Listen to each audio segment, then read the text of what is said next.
নমস্কার বন্ধুরা, take special YouTube চ্যানেলে আপনাদেরকে স্বাগত জানাই। আপনাদের সাথে আমি আছি বিক্রম এবং আপনারা দেখছেন টেক স্পেশাল। বন্ধুরা, যুবশ্রী প্রকল্পের যে বড় একটা আপডেট বেরিয়ে এসেছে এবং সেই যুবশ্রী প্রকল্পটা কি, যারা 1,500 টাকা প্রতি মাসে পাচ্ছেন সেই যুবশ্রী প্রকল্প, এবং এই প্রকল্পের মধ্যে যারা অ্যাপ্লিকেশন করেছেন অনেকদিন আগে বাট টাকা পাচ্ছেন না, তাদের জন্য কিন্তু বড় সুখবর বেরিয়ে এসেছে। এবং যারা যুবশ্রীর জন্য নতুন করে এমপ্লয়মেন্ট ব্যাংকে অ্যাপ্লিকেশন করছেন তাদের জন্য কিন্তু এখানে একটা বড় খবর বেরিয়ে এসছে এবং এই সমস্ত ডিটেলসগুলো কিন্তু আপনাদেরকে জানাবো। বড় কিন্তু একটা আপডেট বেরিয়ে এসছে এমপ্লয়মেন্ট ব্যাংকের অফিসিয়াল ওয়েবসাইটে। চলুন তাহলে সেই ডিটেলসটা জেনে নেওয়া যাক। তার জন্য ভিডিওটা শুরু করতে হবে। শুরু করার প্রথমেই বলবো, আমার চ্যানেলে যদি আপনারা নতুন হয়ে থাকেন তাহলে কিন্তু নিচে লাল কালারের সাবস্ক্রাইব বাটনটা ক্লিক করে চ্যানেলটাকে সাবস্ক্রাইব করে নেবেন এবং পাশে থাকা বেল আইকনটা অবশ্যই প্রেস করবেন। চলুন তাহলে ভিডিওটা দেখা যাক। এই মুহূর্তে আমরা আছি official website of employment bank, মানে এমপ্লয়মেন্ট ব্যাংকের অফিসিয়াল ওয়েবসাইটে এই মুহূর্তে আমরা আছি এবং এখানে কিন্তু বড় একটা আপডেট বেরিয়ে এসেছে। যারা যুবশ্রীর জন্য অ্যাপ্লিকেশন করছেন বা যুবশ্রী অর্পণ প্রকল্পের জন্য যারা অলরেডি অ্যাপ্লাই করতে শুরু করেছেন, যাদের আইটিআই নেই এমপ্লয়মেন্ট ব্যাংকের জন্য, এবং তাদের জন্য কিন্তু বড় আপডেট বেরিয়ে এসেছে। এবং এমপ্লয়মেন্ট ব্যাংকের অফিসিয়াল ওয়েবসাইটের লিঙ্ক কিন্তু আমার ডিসক্রিপশনে দেওয়া থাকবে। আর আপনারা যারা এখনও পর্যন্ত এমপ্লয়মেন্ট ব্যাংকে রেজিস্টার করেনি তারা কিন্তু অবশ্যই রেজিস্টার করে নেন। ওপরের আই বাটন ক্লিক করে কিন্তু সেই ভিডিওটা দেখতে পারেন যে কীভাবে রেজিস্টার করতে হয়। এবং এই অফিসিয়াল ওয়েবসাইটে কিন্তু যে বড় একটা আপডেট বেরিয়ে এসেছে সেটার ব্যাপারে আপনাদেরকে বলবো। কিছুটা নিচে আসলে আপনারা দেখতে পারবেন এখানে একটা নতুন একটা ট্যাব এসেছে যেটার নাম দেওয়া হয়েছে view status in final waiting list for Yuvashree. মানে যুবশ্রীর জন্য ফাইনাল ওয়েটিং লিস্টের জন্য কিন্তু স্ট্যাটাস বেরিয়ে আসবে যদি আপনার ইনফরমেশন দেন তাহলে। এখানে লিঙ্কটা ক্লিক করবো। লিঙ্কে ক্লিক করলে কিন্তু আপনাদের সামনে একটা ওয়েব পেজ ওপেন হয়ে যাবে যেখানে আপনার জব সিকার আইডি এবং সিকিউরিটি কোড দিয়ে কিন্তু আপনার স্ট্যাটাস জানতে পারবেন, যুবশ্রী কতদিনের মধ্যে আসতে চলেছে, আপনি এমপ্লয়মেন্ট ব্যাংকের আন্ডারে আছেন কি না, সমস্ত ডিটেলসগুলো জানতে পারবেন। সুতরাং জব সিকার আইডি দিয়ে আমরা সেটা চেক করব এবং জব সিকার আইডি কিন্তু আমরা দুটো ধরনের আইডি আছে এবং দুই ধরনের আইডি দিয়ে কিন্তু আমরা এখানে জব সিকার আইডি চেক করব। এখানে আপনাদের দেখিয়ে দেবো কী করে হয়। তার জন্য কিন্তু আমাদের প্রথমত ইবি নাম্বার যেটা আছে এই নাম্বারটা মানে জব সিকার আইডি নাম্বার, যখন আপনারা এমপ্লয়মেন্ট ব্যাংকে নাম লেখাবেন তখনই কিন্তু আপনাদেরকে এই নাম্বারটা দেওয়া হবে। সুতরাং এই নাম্বারটা কিন্তু প্রথমত আপনাদেরকে টাইপ করে নিতে হবে এবং টাইপ করার পর কী করবেন, সিকিউরিটি কোড যেটা আছে সেই সিকিউরিটি কোডটা কিন্তু আপনাদেরকে নিচে দিতে হবে।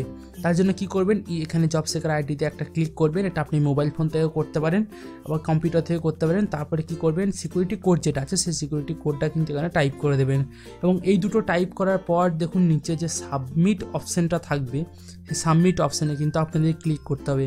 মনে রাখবেন এটা কিন্তু নতুন একদমই পদ্ধতি এবং এই পদ্ধতির মাধ্যমে আপনি জানতে পারবেন আপনার জব সিকার আইডিতে নাম আছে কি নেই। এবং যখনই করবেন তখন এখানে দেওয়া থাকবে জব সিকার নেম। ঠিক আছে, এখানে দেখুন লেখা আছে job seeker name not applicable এবং not a valid enrolment number of employment bank, মানে আপনি এখানে ভুল যে নাম্বারটা আছে সেটা কিন্তু এখানে টাইপ করা হয়েছে। কারণ কি হচ্ছে, এখানে যদি আপনার জব সিকারে যদি কোনো রকমের নাম আপনি না লিখে থাকেন তাহলে কিন্তু আপনার এই রকম, মানে আপনি যদি 30 দিনের মধ্যে সাবমিট না করে আসেন আপনার আইডিটা, যেমন এটার ক্ষেত্রে হয়েছে, তাহলে কিন্তু আপনার এমপ্লয়মেন্ট ব্যাংকে নাম লেখানো হলো না।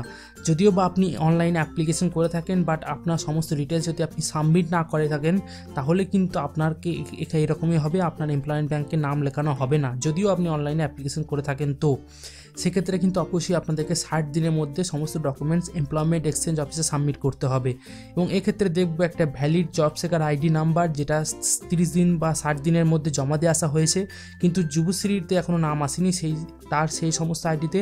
এবং এখানে জব সিকারের নাম দিয়ে দেওয়া হয়েছে এবং লেখা আছে কি enrolment under employment bank not consider under Yuvashree. সেক্ষেত্রে জব সিকারের যে নাম সেই নামটা এখানে দিয়ে দেওয়া হয়েছে এবং জানিয়ে দেওয়া হয়েছে এমপ্লয়মেন্ট ব্যাংকের আন্ডারে কিন্তু আপনাকে কনসিডার করা হচ্ছে, মানে এমপ্লয়মেন্ট ব্যাংকের ক্ষেত্রে কিন্তু আপনি আছেন কিন্তু আপনাকে যুবশ্রী আন্ডারে এখনও পর্যন্ত ধরা হয়নি। সুতরাং খুব শীঘ্রই এটা কিন্তু করা হবে। এই যুবশ্রী যে অর্পণ প্রকল্প সেই যুবশ্রী অর্পণ প্রকল্পের ক্ষেত্রেও কিন্তু আপনাদেরকে এমপ্লয়মেন্ট ব্যাংকে অ্যাপ্লিকেবল হয়ে থাকতে হবে। যদি আপনার আইটিআই ডিগ্রি না থাকে তাহলে কি করবেন, এইভাবে কিন্তু আপনি অ্যাপ্লাই করে নেবেন।